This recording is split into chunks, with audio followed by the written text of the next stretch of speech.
Right.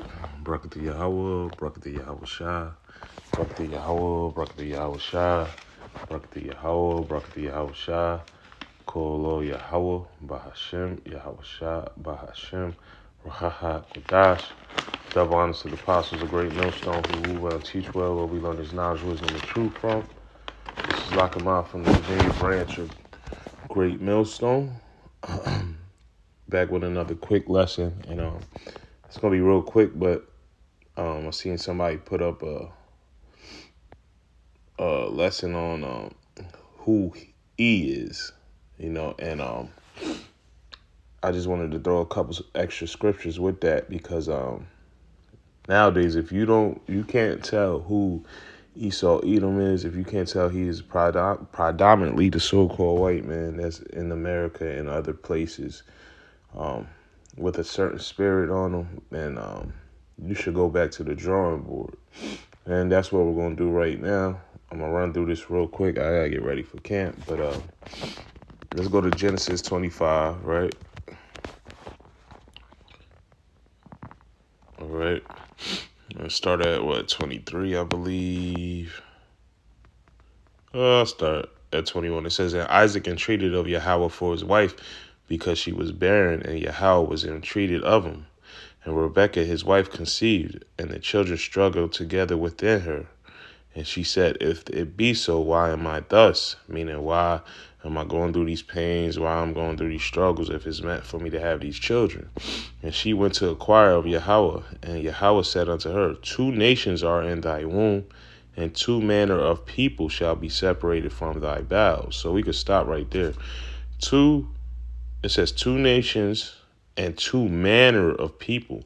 So there's going to be 2 children that come out, but they're going to be completely different, right?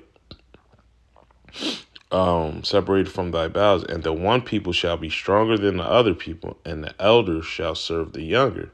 So these are key points right here. We know between Yaquab and Yashashua, Ishashua, Salakia, who's usually the stronger, Jacob can, we're more athletic. We're usually more stronger. We can endure more pain. But it says, and the elder shall serve the younger.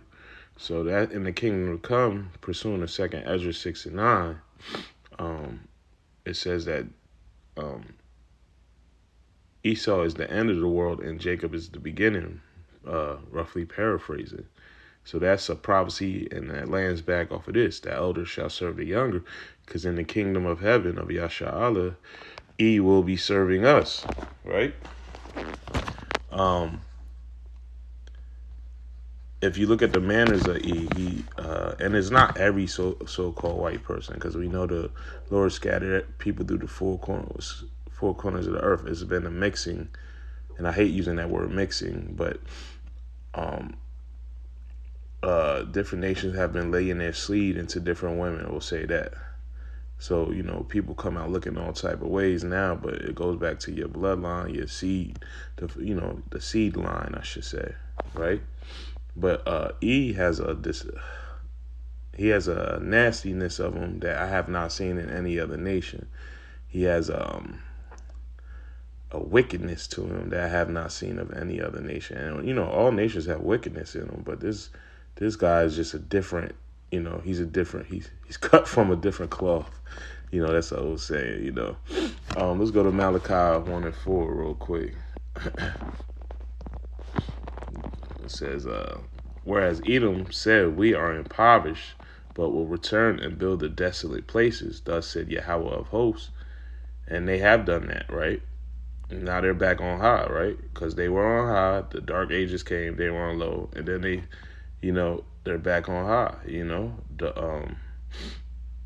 That wound, that deadly wound was healed. It says, they shall build, but I will throw down, and they shall call them the border of wickedness, and the people against whom Yahweh have indignation forever. So even though he is on high right now, the Most High said he's going to tear them down, and thus says the scriptures. That's enters Jacob's rulership. They're gonna be on the low of the low, but you can see the wickedness in them. They're the border of wickedness. Matter of fact, Habakkuk 2:4. Let's go there, because they can't get right no matter how much they smile in your face. It says, "Behold, his soul which is lifted up is not upright in him, but the just shall live by his faith." And the spirit that he has is just meant to be negative and wicked. And uh, let me see if I can get this. It's meant for them to continually demise mischief. Let me see if I could.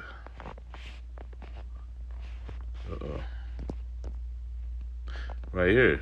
So no matter how much he talks dainty and smooth, um, he still has evil in his heart. This is Psalms 55:26. He hath put forth his hand against such as be at peace with him. He has broken his covenants, and he has done that all over the world. And the first thing people think of is the so-called Native Americans, Gad and Reuben. You see how he has made peace treaties with them, but then, as soon as they turn their backs, there comes the knife in their back from E. It says, the words of his mouth were smoother than butter, and he can talk very smooth, but war was in his heart. His words were softer than oil, yet were they drawn swords, So, hey, man, they talk that talk, but they always try to get back at you, and they try to set you up and leave you for dead. And even on the low level, you might work with a Edomite at work, and you see how they move, man. They smirk in your face, but they really trying to set you up for failure, and they can't help it, because they are the wicked. They are the son of perdition. Let's get that. Second Thessalonians, Salakia.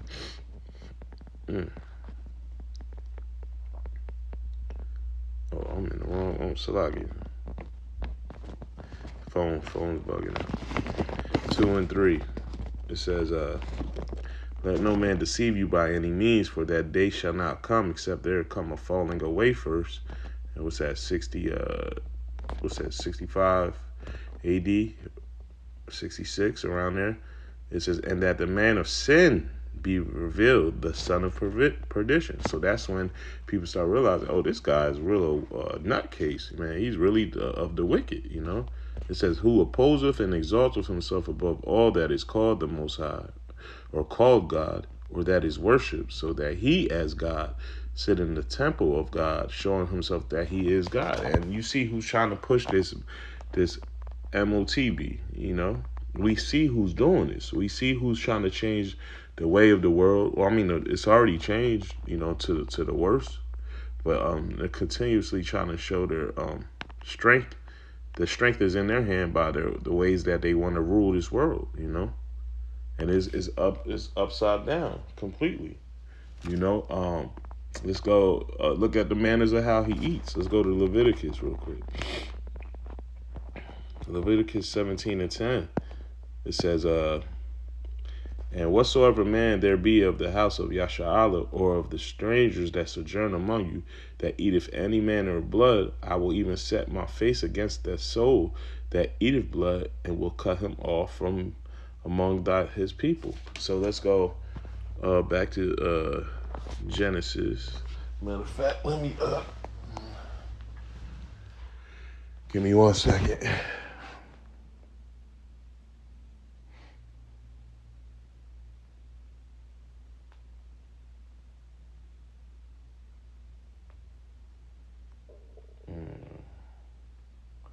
Of course, phone.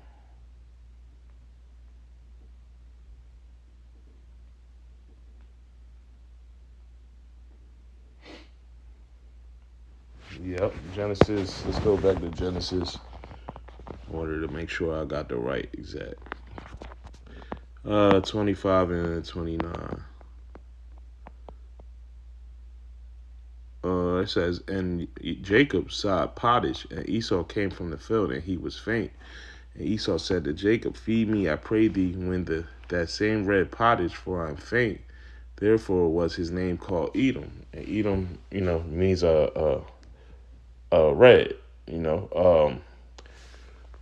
Now it says, I pray thee that with that same red pottage, for I am faint. So he's basically saying, hey, let me get that food. It's not done all the way because it's red. You know, the blood still is showing forth. It's not cooked through all the way.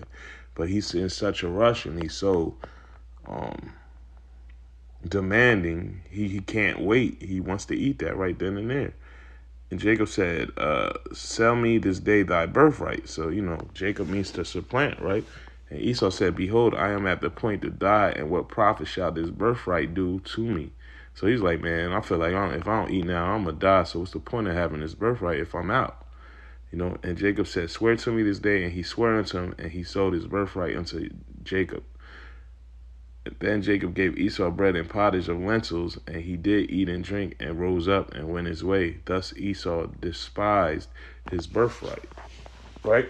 So basically, now I bring that out to who eats their food with plenty of blood still left in it. You go to any steakhouse right now, you could go out to eat and just watch around when E's eating. You know, the steak is damn near still moving, you know. So, you know, and matter of fact, that's why he got his name. Esau means wasted away, but Edom is red. Let's go to Genesis 36 and 8. It says, thus dwelt Esau in Mount Seir. Esau is Edom. So their names are synonymous. It's the same person, you know. And if you go look at the artifacts of Mount Seir, it's the caves, right? But they have built in the caves how you see buildings now. You know, they had the emblem of the eagle, and we know who loves the emblem of the eagle, you know. So, you know, these are just little small indications of who they are. And the final point I want to get, because like I said, I got to get ready for camp. Google red babies. Now, don't get me wrong, there's different nations that, you know, when they come out, they have a tin of red. But primarily, Google red babies and see what pops up.